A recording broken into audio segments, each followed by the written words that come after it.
Trump, of course, is even more demented and full of dementia. But they're around the same. But Biden wears it horribly. He shuffles and he looks fucking old as dirt. You said Trump is more dementia than Biden? Yes. You didn't just say that. You said the Trump. Oh, you like Trump more than Biden? No, no. I mean, you can. In the area of dementia, there's a lot of things you could say. Did you really? Did you see what Trump said this weekend? Yeah, the whole thing about Nancy Pelosi and Nikki Haley. Right. And then he, somehow, some way, everybody from the media comes down and says, no, that wasn't Nikki Haley who shut down and controlled security. It was Nancy, Pelosi.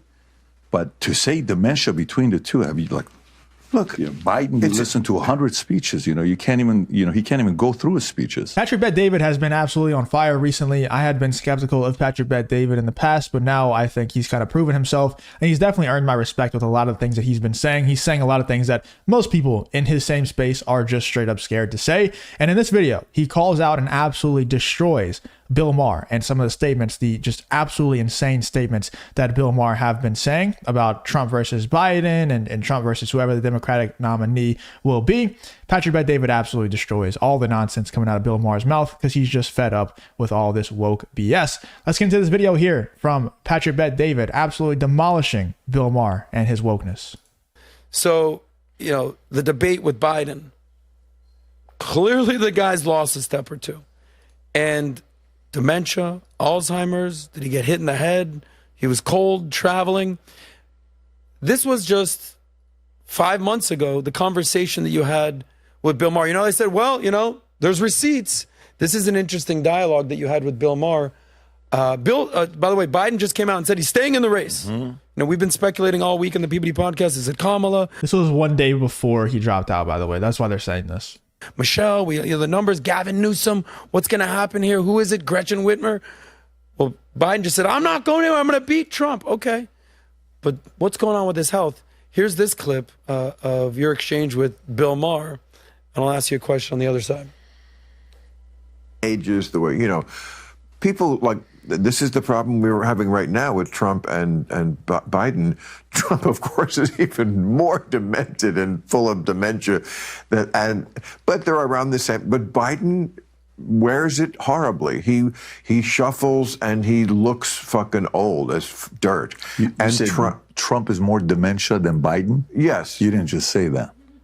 You said the Trump. Oh, you like Trump more than Biden? No, no. I mean, you can. In the area of dementia, there's a lot of things you could say. Did you really? Did you see what Trump said this weekend? Yeah, the whole thing about Nancy Pelosi and Nikki Haley. Right. And then he, somehow, some way, everybody from the media comes down and says, no, that wasn't Nikki Haley who shut down and controlled security. It was Nancy, Pelosi. But to say dementia between the two, I mean, like, look, Biden, you listen to 100 speeches, you can't even, he can't even go through his speeches. So, yeah, Trump clearly has more dementia than Biden at this point. I mean, that's, if this conversation were taking place with Bill Maher again, do you think he would take that back? Because clearly Biden has lost a step or two. Say what you want about Trump, he's still got it. It doesn't matter. It doesn't matter what the truth is. The only thing that matters is the narrative and the software update that these bots have. The software update that Bill Maher is on is Trump is bad, and we must say that Trump is bad no matter what the truth is. Trump is always worse than the Democratic candidate. That's the only thing that they have. It's like, yeah, our candidate sucks, and every single candidate that we could possibly have, they all suck, but hey, they're not Donald Trump, which is way worse. Donald Trump is worse. Donald Trump is a threat to democracy, convicted felon, all these things. It's never about how our candidate is positive for X, Y, and Z reason. And it's only, we must beat Donald Trump, therefore you must vote for us. It's always, oh yeah, our candidate definitely does have really bad dementia. I don't even know if he's alive right now. There's a lot of people saying that he's not actually alive anymore, but he's not Donald Trump. So you probably should vote for him because Donald Trump is going to be way worse somehow. Okay, so go, can you click a new tab and type in power versus force chart. Power versus force chart, okay? And then go to images. And then pick whichever one that's okay, click on the furthest one to the right, top right, yeah. And then let's see if we can zoom in a little bit.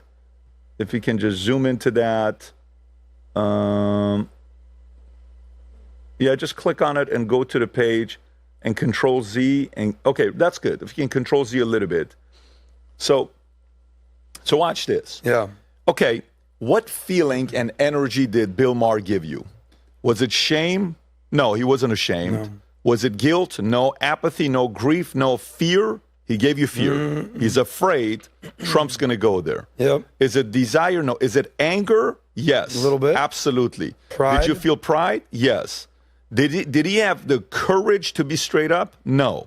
Was he trying to do his best to be neutral and fair? No. No. Was he willing to have his arguments challenged? Not necessarily. Is he willing to accept the fact that his candidate is, absolutely terrible? No, he can't. Right.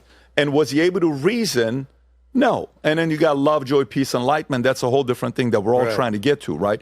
Anytime, like, I'm trying to make an argument, and if anytime I go emotional and I'm like, okay, what are you angry about? PBD, tell me, what are you angry about? What made you angry right now? Why are you getting angry about this? You mean to tell me you can't have the courage to have a conversation? You can't stay neutral and see both sides of the argument? You can't sit there and understand and be willing to see what they're trying to tell you? You can't accept the fact that we all have different reasons why we vote the way we vote? Okay, cool. So to me, yesterday, Stephen A. Smith, when he's here, we're doing a podcast. I'm on this podcast and we're having a conversation together. And, he brought up Trump Biden. I said, look, this is the first time ever in our lifetime. You and I are a year apart, 2 years apart. Stephen A. and I are, I don't know how many years apart, 5 years apart. I don't know. He looks great. So maybe we're 5 years apart. When is the last time that the two choices we have to vote as president, both of them, we have almost a full term to look at and compare? When's the last time? It happened with Grover Cleveland in like 1912. That's the point. It's Yes. never happened in our lifetime. Yeah, not in our in the last 110 years, right? On 12 years. Okay, We've never right. seen anything like We've this. never seen anything like Right. this. So what happens when you have that? And by the way, just making a prediction here so I can come back and say that I was right. I think it's going to keep ping-ponging like that for a while because now we're inundated with so much media, and people, we'll just say people, have so much control over what media we see and don't see. And the algorithms have so much, like they're so dialed in so where they can show us exactly what it is that they want to show us in order to make us do and think certain things, that no matter who is elected president, they just make up all of these things and they go find every single skeleton in their closet, everything that they've done wrong, and just convince the public this person is absolutely awful, to the point where it makes you want to vote for the other guy. So something that I learned from doing YouTube and being involved in like so many different YouTube channels. If you guys don't know, I'm like, I work like in YouTube strategy for a lot of different YouTube channels out there. And, I basically have my fingers in a lot of different channels that you guys probably watch, larger channels. And what I learned from being in this space is that a lot of these, especially mainstream news, they want their candidate to lose. So like Fox News wants Trump to lose, because if Trump loses, they get to talk about Biden or whoever wins from the Democrats. They get to talk about them for the next 4 years and talk about how awful they are and just come up with these stories every day. People keep coming back to watch just how awful it is because, anger is a really strong and powerful emotion. Somebody can feel anger and hatred towards the current president. They're a lot more likely to go watch Fox News. So what happens is these people get elected, and then people, like I said, anger is a very strong emotion. So they want to go watch other people talk about how bad Joe Biden is. So that makes Fox News not just report what Joe Biden is bad at, but also go out and find new skeletons in his closet to talk about and spin certain things, make certain things up to where they can have content to talk about how bad Joe Biden is. Same thing goes for Trump. Whenever Trump was elected, everybody is talking about how horrible he is, how he's racist, misogynistic, all these things, making up all these things. When if you ask them for proof, there is none for a lot of these things. And the same thing goes for anybody who's elected president in the future.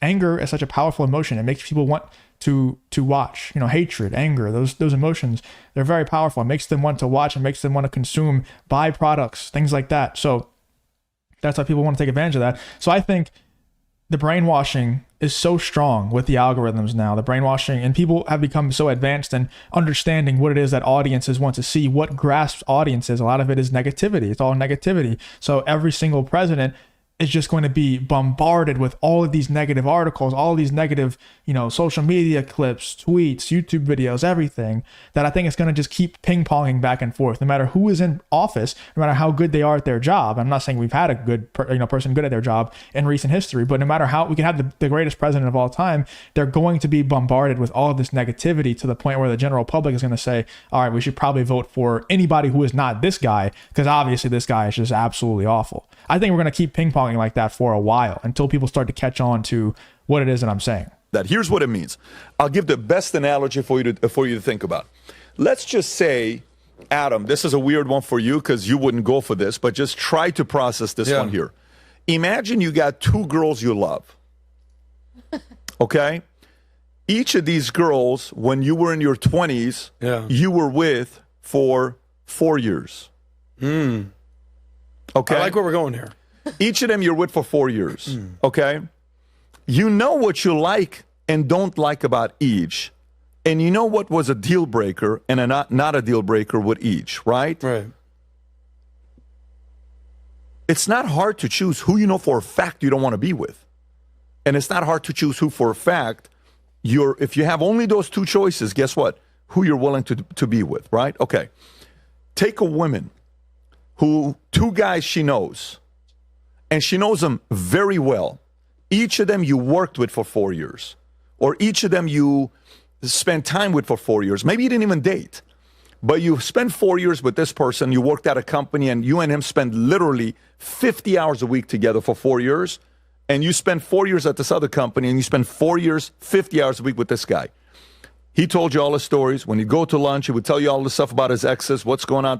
You know everything about him, right? People marry their friends sometimes. You're going to be able to sit there and say, oh, there's no way I can be with that guy. And there's no way I can be with this guy. But I can be with this guy. I like him. And you marry him, right? If you enjoy content like this, make sure you subscribe to the channel and turn on the notification bell. It really does help me out a ton. Let's get back to the video. America has to choose who they want to marry for the next 4 years, okay? The difference between marriage is you plan on being long-term. There is no term limits in marriage, although some people would like to see term limits. But in choosing a president, there is term limits, right? Okay. One, when you go to the club with them, no fights break out, and if it does, you're fully protected. But when he goes to a club, there are no fights.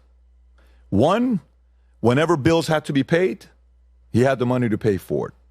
One, whenever you went out and people saw you next to him, they feared the guy standing next to you and they respected him, okay?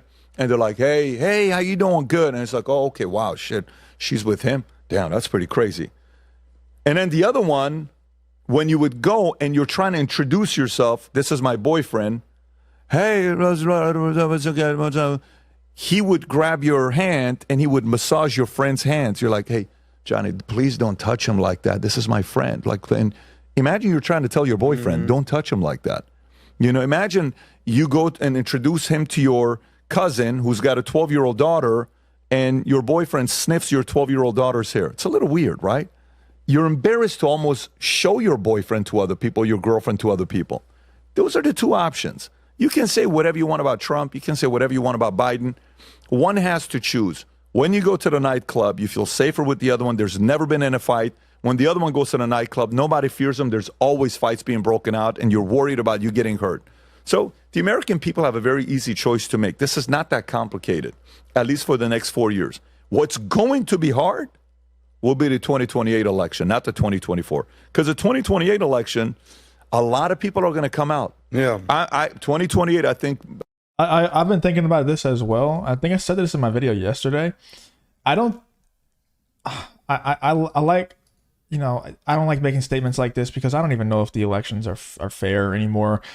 Everybody talked about this last election about how it was unfair and it was all these things, and now everybody seems to have forgotten about that, and they're just like, oh yeah, Trump's gonna win. It's like, guys, weren't you the same people that were saying that the last election was like rigged, and now you're saying that this one is like gonna be a landslide win for Trump? Like, did you guys forget what happened during the last one? But let's just assume for the sake of argument that it is all fair. I think the right is gonna going to be in a lot more better shape than the left. Democrats will be in a worse shape than Republicans for sure, because Democrats have been running on the last few elections on Trump is horrible and you must vote for us because we're not Trump.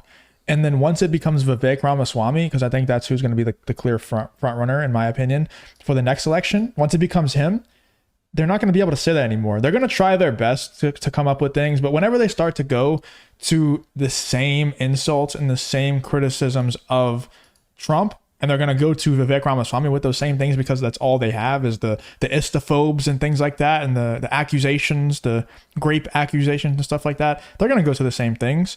And it's not going to work anymore because people are going to say, wait, you said the same thing about Trump. And maybe it's kind of believable because he's kind of, like a normal guy. Vivek is like a very buttoned up guy. So I think we're in good shape because they're not going to have you must vote for us because we're not Donald Trump. And also Vivek Ramaswamy is a really solid candidate. A lot of people like him. A lot of people.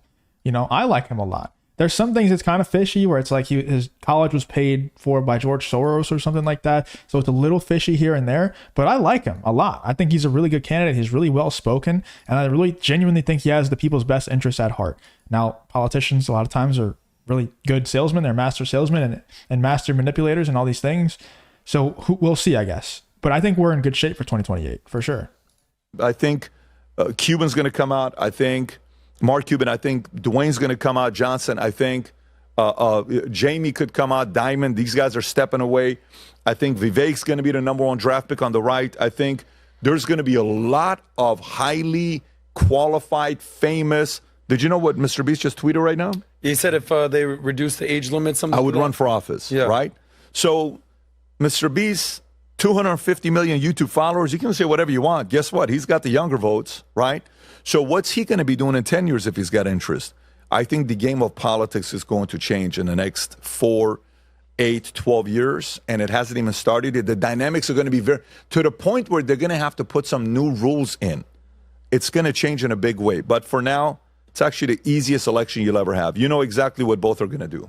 It's a unique time. It's a unique time that you can process these 2 4-year examples.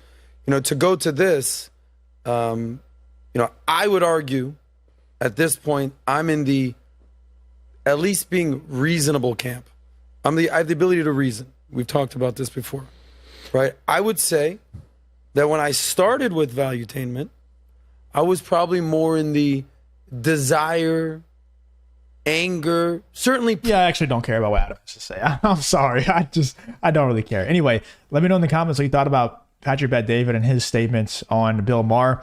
I thought it was, spot on. Once again, Patrick Bet-David has been doing a great job. I think it was spot on. They are talking as if it's Joe Biden running against Trump, which it's not. So they're saying 4 years versus 4 years. It's a clear, there's a clear winner there, especially in our opinions. But keep in mind, even though Kamala Harris seems to be the nominee, she was vice president under Joe Biden. She had a lot to say. She had a lot to do with the country, the current state of the country under Joe Biden, and she might even be the sitting president right now. We don't even know if the guy's alive. He still hasn't come out and said anything, made his presence known. So who knows? She might be the sitting president right now, which would be wild. But the point still stands. We still see the country under Kamala Harris as vice president versus the country under Donald Trump. And it's a clear winner, in my opinion. Let me know in the comments what you thought about what Patrick Bet-David had to say about his appearance over on Bill Maher's podcast and just the absolute ridiculous statements made by Bill Maher over there.